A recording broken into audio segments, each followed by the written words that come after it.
those tonight. We have a lot to talk about throughout your life. But of course, there's always breaking news. Usually it is bad. Tonight, today, it is fantastic. I'm sorry, it just made me so happy. Can we just applaud the fact that Kristi Noem is out of a job one more time?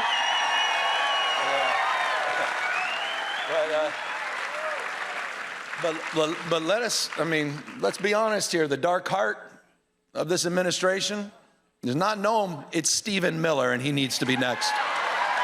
And it's really true. In so many ways, she's just a scapegoat in all this. Yeah. Everything she was doing was designed by Miller. And I don't think it, I know it. Remember where I come from, California.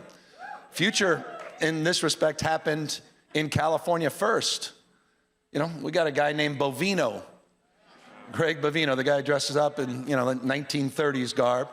And, we got to know him during the transition with Trump, where he went into the Central Valley and he specifically targeted Home Depots.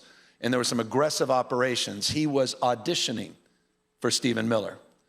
Within a few months of the new administration coming in, you may recall that I got a call from Donald Trump, 17-minute phone call, where he alleged he read me the Riot Act, where he was actually wanting to discuss how many mega hats he sold and trying to convince me he actually won the debate against Kamala Harris. And the next morning I wake up and he's federalized 4,000 National Guard. A few days later, he sends 700 active duty Marines, not overseas, but the second largest city in the United States. We said it at the time, this is a preview of things to come. A few weeks later, we started to see more of Greg Bovino. We started to see these folks dressed up, in masks with no identification.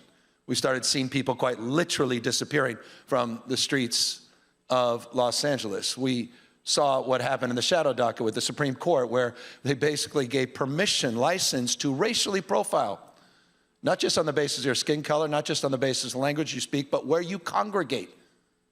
We said that was a preview of things to come. Kristi Noem's fingerprints on all of that, but notably Stephen Miller's playbook. And we have got to call that out, and he needs to be next.